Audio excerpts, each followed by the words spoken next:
కేటీఆర్ పెద్ద ఎత్తున అమృత్ స్కామ్‌లో గోల్‌మాల్ జరిగిందని కేంద్ర మంత్రుల చుట్టూ తిరుగుతున్నాడు. రేవంత్ రెడ్డిని అరెస్ట్ చేయించాలని. ఓవైపు కాంగ్రెస్ ప్రభుత్వం కేటీఆర్‌ని అరెస్ట్ చేయించే కార్యక్రమం వాళ్ళు కూడా చాలా సీరియస్‌గానే తీసుకున్నారు.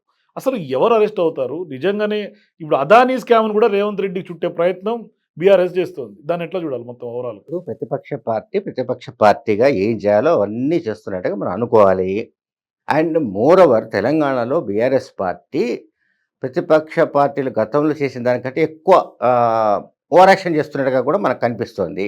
ఓవర్ యాక్షన్ ఎందుకు అంటున్నానంటే, ఇప్పుడు ముఖ్యమంత్రి రేవంత్ రెడ్డి ఉన్నా, మరొకరున్నా వాళ్ళు గవర్నమెంట్ రాగానే ప్రతిపక్షాలపైన ప్రతీకార రాజకీయాలు ఏమి మొదలుపెట్టలేదు.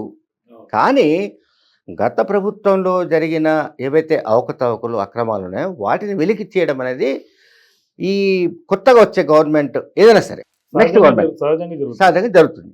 సో అదే ఇప్పుడు జరుగుతుంది. Whether it is Kaleshwaram or power purchase agreements వగేరా వగేరా ఏదైనా కావచ్చు.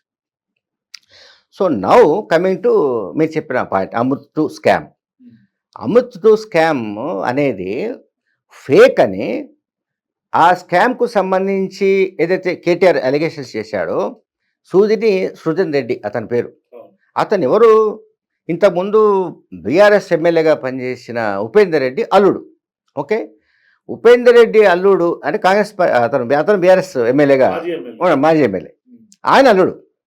ఆయన రేవంత్ రెడ్డికి బామ్మది ఎట్ట అవుతాడు అంటే, రేవంత్ రెడ్డి వైఫ్ గీత గారు ఎవరైతే ఉన్నారో ఆమె చిన్నాన్న కొడుకు.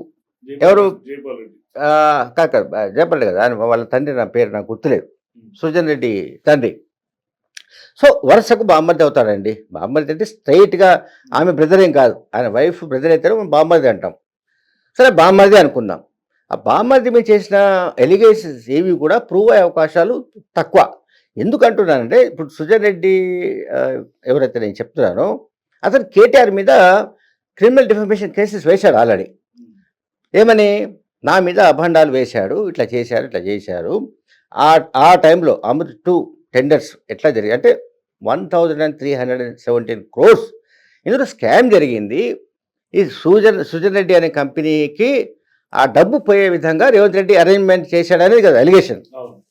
ఇది తీసుకెళ్ళి ఢిల్లీలో సిబిఐకి ఇచ్చాడు, సెంట్రల్ గవర్నమెంట్కి ఇచ్చాడు, ఎవరికి ఇచ్చాడో ఏమో తెలియదు. మనం ఇక్కడ మర్చిపోలేని అంశం ఏంటంటే, మనం గుర్తుపెట్టుకోవాల్సిన అంశం ఏంటంటే, ఢిల్లీలో ఉన్నది బీఆర్ఎస్ గవర్నమెంట్ కాదు, బీజేపీ గవర్నమెంట్. సో బీఆర్ఎస్ వాళ్ళు వెళ్ళి సృజన్ రెడ్డి జైల్లో వేయండి, అతని ఈ స్కామ్కు బాధ్యుడు రేవంత్ రెడ్డి కాబట్టి రేవంత్ రెడ్డి తీసుకెళ్ళి జైల్లో వేయండి అని కేటీఆర్ మరొకరో వెళ్ళి ఓ చిట్టి పారేస్తే వాడేది తీసుకెళ్ళి వాళ్ళని జైల్లో పారేయరండి. మనం ఏ రిప్రజెంటేషన్ ఇచ్చినా, ఏ రాజకీయ పార్టీ రిప్రజెంటేషన్ ఇచ్చినా వాళ్ళు దాని మీద త్వరగా ఎంక్వైరీ చేస్తారు. దాని మంచి ఏంటి, చెడు ఏంటి, నిజంగా స్కామ్ జరిగిందా లేదా, ఇవన్నీ కూడా సెంట్రల్ గవర్నమెంట్ చూస్తుంది. అంత త్వరగా ఏది కేటీఆర్ చెప్పినట్టుగా రేవంత్ రెడ్డి పని అయిపోయింది, ఇక రేపు మోపు జైలుకి వెళ్తాడు అని అనుకోవడానికి ఛాన్స్ లేదు. So coming to KTR case ఏమిటి? ఎలక్షన్ కోడ్ వచ్చిన తర్వాత కూడా 55 కోట్ల 52 కోట్ల సంథింగ్ ఫార్ములా ఈ కార్ రేస్. సో దాంట్లో ఆ టైంలో మనీ రిలీజ్ చేయడానికి సంబంధించిన ఇష్యూ నోటి మాట మీద రిలీజ్ చేశారు, మౌఖిక ఆదేశాలతో ఇచ్చి పారేశాడు. అటెట్ ఇస్తారని చెప్పి ఈ మధ్యకాలంలో ప్రెస్లో ఎవరు మనవాళ్ళు అడిగితే ఆయన ఏం చెప్పాడు? ఐఎమ్ ద గవర్నమెంట్ అన్నాడు కేటీఆర్. ఇవ్వచ్చు అని కూడా చెప్పాడు. ఇవ్వచ్చు అన్నాడు. సరే ఇవ్వకూడదని మనందరికీ తెలుసు. ఇచ్చాను నేను, ఏం పీక్కోండి అన్నాడు. సపరేట్ స్టాచ్యూరీ బాడీ కూడా ఉంటుంది. ఆయన ఏమంటాడు కేటీఆర్? నేను ఇష్టం చేసుకుంటా, మీరేం చేసుకుంటా, పీక్కోండి అంటున్నాడు. సో రేవంత్ రెడ్డి ఏం పీక్కుంటాడో చూడాలి మరి.